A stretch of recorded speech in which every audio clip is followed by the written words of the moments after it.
वंदे मातरम सभी को। तो कैसे हैं सब लोग। देखो आज हम शुरू करने वाले हैं क्लास 10th की यात्रा। क्लास 10th बोर्ड है, चाहे सीबीएसई हो, यूपी हो, चाहे कोई भी हो, उत्तराखंड हो, कोई भी हो, बिहार कोई भी हो, सबके लिए इंपॉर्टेंट होता है क्लास 10th। बोर्ड्स होते हैं, चैप्टर थोड़े से नए होते हैं, पता नहीं चलता कि करना क्या है। कहीं कहीं पर कोई चैप्टर बहुत ज्यादा परेशान कर देते हैं, बहुत ज्यादा फंसा लेते हैं। तो आओ विश्वगुरु में मिलो हमारे साथ, शुरू करते हैं एक नया चैप्टर नए उत्साह के साथ। चैप्टर नंबर 1, रासायनिक अभिक्रिया एवं समीकरण, केमिकल रिएक्शंस एंड इक्वेशंस। अब ये रिएक्शन एंड इक्वेशन क्या है, क्या लिखा है ये केमिकल वगैरह।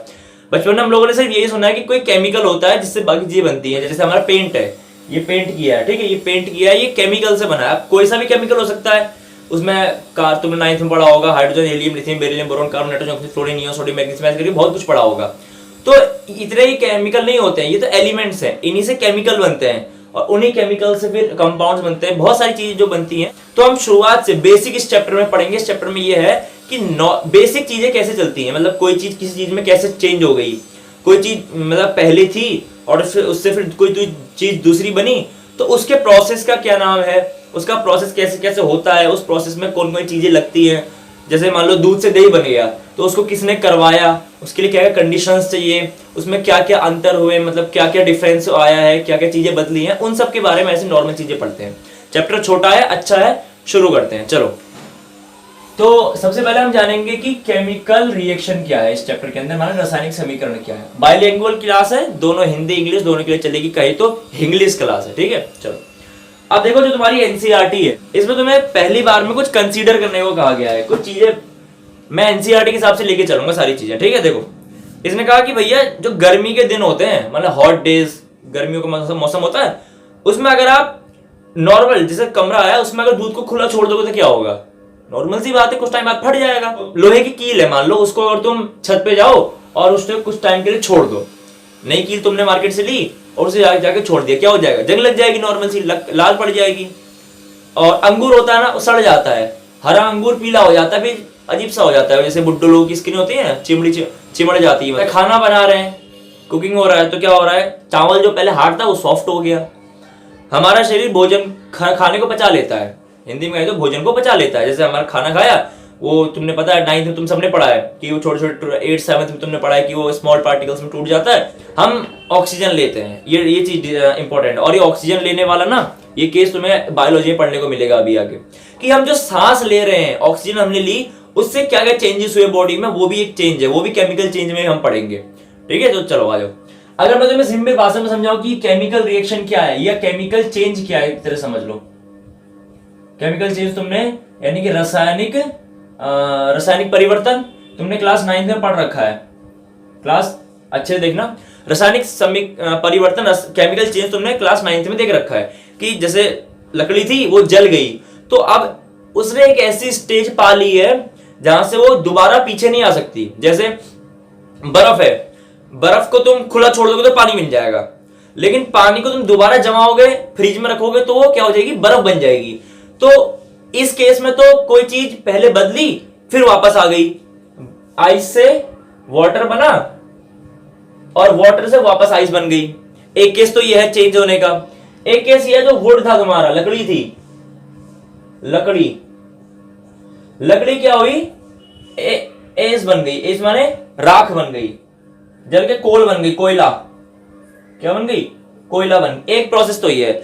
अब तुम चाहे कुछ भी कर लो, कोयला से वापस वैसी लकड़ी नहीं बना सकते। बात समझ में आ रही है। तुम लोग लकड़ी को चाहे तुम कोयला तो बना सकते हो जलाकर, पर तुम कुछ भी कर लो, कोयला वापस वैसी लकड़ी नहीं बन सकता। ये प्रोसेस ऐसे वापस उल्टी नहीं हो सकती।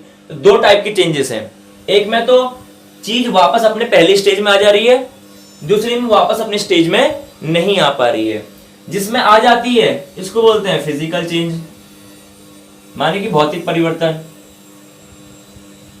ठीक है। और यह है केमिकल चेंज। केमिकल चेंज माने कि रासायनिक परिवर्तन। और हमें इस चैप्टर में 10th में इसी वाले के बारे में पढ़ना है, केमिकल चेंज के बारे में, रासायनिक परिवर्तन के बारे में, कि कोई चीज थी वो बदली और वापस अपनी पुराने स्टेज में नहीं आ सकती। शाबाश।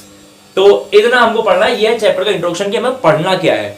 अब इस काम को होने में जो जो चीजें मदद करेंगी, हमें उन मदद के बारे में पढ़ना है। माने तुमने इंग्लिश में हेल्पिंग वर्ब पढ़ी है, हाँ, तो यहां हेल्पिंग अच्छे से लिख दो, helping helping characters. Helping character कौन कौन से हैं, कौन कौन कारक हैं, कौन कौन से कारक हैं जो रासायनिक समीकरण रासायनिक अभिक्रिया होने में मदद करते हैं, यानी कि चेंज होने में मदद कौन करता है, उसके बारे में भी हमको पढ़ना है। ठीक है, चेंज होने से इफेक्ट क्या पड़ता है, चेंज होने से इफेक्ट माने प्रभाव क्या पड़ता है, वो भी हमको इस चैप्टर में पढ़ना है। ठीक है, अब तुमने कभी देखा होगा कि भैया तुम्हारा जो दरवाजा है वो जंग लग के खराब हो गया, अब वो जंग कैसे लगती है, वो उसके बारे में पढ़ना है। तुमने देखा होगा कि हमारा दूध फट गया, खराब हो गया, या सब्जी रखी थी शाम को और वो अगली शाम तक, मतलब दूसरी शाम तक बर्बाद हो गई, उसको बोलते हैं विकृत गंधिता हिंदी में। सिंपल भाषा में बोलूं तो खाना खराब होना, क्या होना, खाना खराब होना। इसके बारे में हमको पढ़ना है, जंग लगना, खाना खराब हो जाना। तो ये जो 3-4 चीजें हैं हमको इसके बारे में पढ़ना है। एक बात और मेन आती है जो इस चैप्टर की आत्मा है, उसके बिना चैप्टर तुम पढ़ तो सकते हो पर लिख नहीं सकते, किसी को दिखा नहीं सकते। अब क्या है, तुम क्या दही उधर दूध फाड़ के लेके जाओ कि भैया देखो दूध ये था, पहला स्टेज ये है, दूसरा स्टेज ये, फोटो खींच के लेके जाओगे, नहीं। तो उसको बताने के लिए एक कुछ तरीका होना चाहिए ना, कि सामने वाले को आसानी से बताया जा सके कि भैया देख ये है, ये काम ऐसे था, ऐसा हो गया। तो जो ये तरीका है, एक सेकेंड ना, जो ये तरीका है, ये जो तरीका है,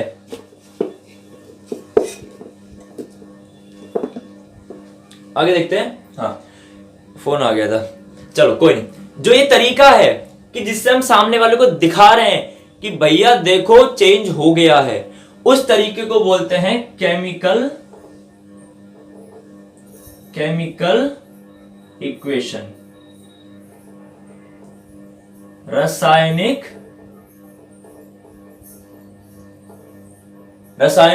समीकरण। समझ में आई बात? सारा प्रोसेस जो हुआ उसको दिखाने का एक तरीका है, उसका नाम है केमिकल इक्वेशन, रासायनिक समीकरण। ठीक है, जैसे तुमने मैथ्स में इक्वेशंस लिखी है तो वैसे ही यहाँ एक समीकरण होती है, इनको कैसे लिखना है मैं आसानी से बता दूंगा तुम्हें। तो ये चैप्टर का इंट्रोडक्शन है। क्या आयोग तुम्हें समझ में आया होगा कि हम पढ़ने वाले केमिकल चेंज के बारे में, कौन कौन इसमें मदद करता है, इसमें इफेक्ट क्या पड़ते हैं, और हेल्प कौन मदद करता है, ये जंग कैसे लगती है, खाना कैसे खराब होना है, और ये जो प्रोसेस हो रहा है इसको लिखना कैसे, इस सब के बारे में पढ़ना है। ठीक है, तो हम चैप्टर शुरू करते हैं फिर, चलो आ जाओ। भैया देखो अभी तक हमने ये पढ़ा कि केमिकल चेंज कैसे कैसे होते हैं, ठीक है, और जो केमिकल चेंज होने का प्रोसेस है इसी को क्या बोलते हैं, केमिकल रिएक्शन। दो चीजें आपस में रिएक्शन करती हैं, उससे नई चीज बनती है, वही केमिकल रिएक्शन होता है और कुछ नहीं होता। ठीक है, क्या समझे? केमिकल रिएक्शन क्या है, दो चीजें थी, उन्होंने आपस में कुछ कुछ किया और उस कुछ कुछ करने से कुछ कुछ बन गया। क्या है, दो चीजें थी, उन्होंने आपस में कुछ कुछ किया और कुछ कुछ करने से कुछ कुछ बन गया, यही केमिकल रिएक्शन होता है, कुछ नहीं होता। या कई बार ऐसा होता है, एक चीज थी वो ब्लास्ट हुई, उससे कोई दूसरी चीज बन गई। एक चीज थी वो ब्लास्ट हो गई, टूट गई, तो उसके टुकड़े, उनसे जो टुकड़े थे वो नई चीजें बना गए। जैसे मान लो वोल्केनो है, वोल्केनो एक ही था, जब वो फटा तो उसके अंदर से बहुत सारी चीजें निकली, ये भी तो एक प्रोसेस है, ये भी तो एक चेंज है। ऐसा ही होता है केमिकल रिएक्शंस में। तो देखो व्हाट इज केमिकल रिएक्शन, तुम्हारे लिए बढ़िया डेफिनेशन में लेके आया हूं। The process in which new substances, the process in which new substances with new properties, सुनो, the process in which new substances with new properties are formed from one or more substance is called chemical reaction. ये है chemical reaction. क्या है कि कोई मान लो ए element है, कोई भी चीज है, ठीक है, कोई कुछ भी हो सकता है, वो किसी दूसरे के साथ मिला। जैसे मान लो ये है वाटर, क्या है, वाटर, ये वाटर है। अब ये मिला हमारी चीनी के साथ, शुगर के साथ मिल गया, ठीक है, ये शुगर है अपनी। तो अब देखो क्या होगा, चीनी पानी का मिक्सचर बन जाएगा, तो बड़ा मजा आता है उसे पीने में। तो अब एक नई चीज बन गई। देखो पानी क्या था, लिक्विड फॉर्म में था, लिक्विड। चीनी कैसी थी, हार्ड फॉर्म में थी, सॉलिड थी। अब इन दोनों से मिक्सचर क्या बना, एक लिक्विड बना, उसे हमने नाम दे दिया सी एलिमेंट। चीनी पानी का शरबत, ये क्या बन गया, अब शरबत बन गया। क्या बन गया, शरबत बन गया। देखो ये वाटर लिक्विड फॉर्म में था, चीनी शुगर फॉर्म में थी। अब लिक्विड फॉर्म में एक चीज बन गई जिसका नाम है शरबत। तो दो अलग चीजों से एक नई चीज बन गई, इसी को बोलते हैं रिएक्शन। माने काम होना, कोई काम हो रहा है उसी को बोलते हैं रिएक्शन। ठीक है, तुमने किसी को मारा, उसने रिएक्शन में तुम्हें मारा, तो ये तुमने मारा, रिएक्शन में उसने मारा। दो चीजें थी मिलकर कोई तीसरी चीज बना गई। क्लियर हो गया। चलो एक बार दोबारा से डेफिनेशन पढ़ देते हैं। The process in which new substance, देखो एक प्रोसेस जिसमें न्यू सब्सटेंस बन रहा है विद न्यू प्रॉपर्टीज। इसके पास अपने कुछ नई प्रॉपर्टीज होंगी। पानी पहले मीठा नहीं था, अब पानी मीठा हो गया तो नई प्रॉपर्टी आ गई। ठीक है, from one or more substance. अभी किससे बना है, from one or more substance. या तो एक चीज से बनेगा या तो एक से ज्यादा चीजों से। तो यहां से एक से ज्यादा चीजों से बना हुआ है, इज कॉल्ड केमिकल रिएक्शन। तो इसी प्रोसेस को क्या बोलते हैं, केमिकल रिएक्शन। एक या एक से ज्यादा, दोबारा सुन लो अच्छे से, एक या एक से ज्यादा चीजों के कॉम्बिनेशन से या उनके मिलने से या उनके अभिक्रिया करने से या उनके कुछ भी करने से, आपस में क्रिया करने से एक नए गुणधर्म वाला पदार्थ बनता है, एक नई प्रॉपर्टी वाली कोई चीज बनती है। तो इस प्रोसेस को कहते हैं केमिकल रिएक्शन। हिंदी वालों के लिए पढ़ दे एक बार, क्या है देखो, ऐसा परिवर्तन जिसमें दो या दो से अधिक पदार्थ मिलकर एक नए गुणधर्म वाले पदार्थ का निर्माण करते हैं, वो अभिक्रिया, वो क्रिया रासायनिक अभिक्रिया कहलाती है। दो या दो से भी ज्यादा तत्व मिलकर एक नए गुणधर्म वाले पदार्थ का निर्माण करते हैं, उसको रासायनिक अभिक्रिया कहते हैं। क्लियर हो गया। देखो रासायनिक अभिक्रिया हमने सल्टा लिया आराम से, बहुत बढ़िया था, छोटा सा टॉपिक था पर तुम्हें मैं अच्छे समझा दिया है। आगे इसके बारे में और जानकारी लेते हैं। अब देखो इसमें तुम्हें दो चीजें दिख रही है, यहाँ पर ए लिखा है, यहाँ पे बी लिखा है, यहाँ पे सी लिखा है। अभी ए बी सी का क्या रोल है, कौन है ये, इनके कुछ नाम तो होंगे, कुछ नाम होंगे ना। तो जो ए और बी हैं, जो आपस में काम करते हैं, जो आपस में काम करते हैं, इनका नाम होता है रिएक्टेंट। ये लिखा है REACT, सही लिख रहा हूं ना मैं, ANT, रिएक्टेंट। इनको क्या बोलते हैं, रिएक्टेंट। ये दोनों कौन है, रिएक्टेंट। माने रिएक्शन करने के लिए जो जरूरी चीजें हैं वो उनको रिएक्टेंट कहते हैं। ए और बी मिले, इन्होंने एक्शन किया, तो ये रिएक्टेंट। अब कोई नई चीज बनेगी, वो नई चीज को बोल रहे हैं प्रोडक्ट। क्या बोला भैया, प्रोडक्ट। रिएक्टेंट कौन, जो काम कर रहा है, प्रोडक्ट कौन, जो बन गया। हिंदी में इसको बोलते हैं अभिकारक। अभिकारक, इसमें हिंदी में बोले तो उत्पाद। बोलना उस कंपनी का प्रोडक्ट बहुत अच्छा है, कंपनी क्या है, रिएक्टेंट, और उसने क्या बनाया, प्रोडक्ट। ठीक है, चलो तो क्या है रिएक्टेंट की, the substance which take part in chemical reaction. जो सब्सटेंस केमिकल रिएक्शन में हिस्सा लेते हैं, इन्होंने जो हिस्सा लिया, यही कौन है, रिएक्टेंट। जो चीजें केमिकल रिएक्शन में हिस्सा लेती हैं या वे तत्व जो रासायनिक अभिक्रिया में भाग लेते हैं, वो अभिकारक कहलाते हैं। ठीक है, चलो आगे है प्रोडक्ट। ठीक है, the substance which formed in a chemical reaction. Chemical reaction में जो सब्सटेंस फॉर्म्ड हुआ, जो बना, उसी का नाम क्या है, उत्पाद। ये तो रॉ लैंग्वेज में बता रहा हूं, बाकी नोट्स तुम्हें अभी मिल जाएंगे इसके बाद। ठीक है, चलो इतना हो गया। तो ये ए बी सी, इसको एक बार थोड़ा सा डायग्राम बना लो, नीचे लिख लेना, ये वाटर है, चीनी है, और इसे शरबत बन गया। ये अपने रफ नोट्स बना लो एक जगह, फिर फेयर नोट्स बना लेना। इनको बोलेंगे रिएक्टेंट, इनको बोलेंगे प्रोडक्ट। चलो आगे चलते हैं। देखो अब कोई भी चीज हम पढ़ते हैं उसका एग्जाम्पल चाहिए ना, फिक्स एग्जाम्पल। तो इस रिएक्शन का एक फिक्स एग्जाम्पल ले लेते हैं हम। मान लो हमारे पास कार्बन है, अरे सॉरी, मान लो हमारे पास कार्बन है, कार्बन है, और इसमें हमने मिला दिया ऑक्सीजन को। किसको मिला दिया, ऑक्सीजन को। तो कार्बन और ऑक्सीजन मिलकर क्या बनाएगा, carbon dioxide. Carbon dioxide बनाएगा। देखो दो चीजें हैं, कौन रिएक्टेंट, कुछ बना, कौन प्रोडक्ट, अभिकारक उत्पाद। तो ये दोनों की प्रॉपर्टीज अलग हैं, इनसे एक नई प्रॉपर्टी का कोई एलिमेंट बना, तो ये पूरा प्रोसेस क्या है, केमिकल रिएक्शन। क्लियर हो गया ना, ठीक है। अब तुम्हें carbon plus oxygen plus carbon dioxide पूरा लिखना अच्छा लगेगा या इसको शॉर्ट में लिखना अच्छा लगेगा? भाई शॉर्ट में लिखना अच्छा लगेगा। इसको अगर शॉर्ट में लिख दें, कार्बन का उठा लो C, ऑक्सीजन का उठा लो O2 और इससे बन गया CO2। अब ये क्या चमत्कार है भाई, रिएक्शन तो ये थी, ये क्या आ गया?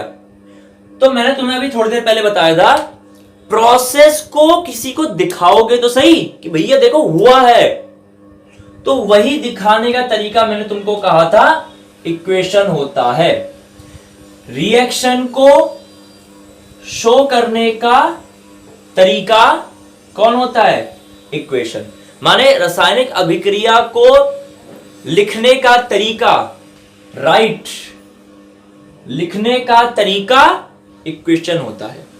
केमिकल रिएक्शन को लिखने का तरीका केमिकल इक्वेशन होता है। It is your chemical equation. बात समझ में आ रही है? चलो, तो हम हर अभिक्रिया, हर रिएक्शन को उसके इक्वेशन के फॉर्म में लिखते हैं। अब इक्वेशन कैसे बनती है? किसी भी एलिमेंट को उनके सिंबल्स में कन्वर्ट कर दो, लिख दो, वही इक्वेशन बन जाती है। ठीक है? तो the representation of elements in their symbols, उनके सिंबल में उनको कन्वर्ट करके लिखना इक्वेशन होता है। ठीक है? Symbolic representation of chemical reaction is said to be chemical equation. Chemical reaction का सिंबॉलिक रिप्रेजेंटेशन इक्वेशन होता है और सिंबल के साथ लिखा जाता है। ठीक है, क्लियर हो गया? चलो आगे देखते हैं। आगे देखने के लिए चलो ये पर एक चीज देख लेते हैं। और एक चीज होती है कि अभी तुमको मैंने बताया केमिकल रिएक्शन होने के बाद इफेक्ट होते हैं कुछ कुछ। ठीक है, जैसे मान लो तुम्हारा खाना था वो खराब हो गया, तो उसमें चेंजेस आया, और वो कैसा चेंज है, केमिकल चेंज। खाना वापस पुराने जैसा नहीं हो सकता। सुनो दोबारा, अब इस चेंज के बाद, ये चेंज एक केमिकल रिएक्शन तो है कि खाना खराब हो गया, खाने की प्रॉपर्टीज चेंज हो गई। तो इस चेंज से क्या क्या इफेक्ट आए हैं, चेंज से क्या क्या इफेक्ट आए, हमें एक बार उनके बारे में देखना है कि जनरली क्या क्या इफेक्ट आते हैं। जैसे चेंज इन कलर, उनके कलर्स में चेंज हो जाएगा, जो भी एलिमेंट्स होंगे उनके कलर में क्या हो जाएगा, चेंज, कलर चेंज। उनका टेस्ट चेंज हो जाएगा।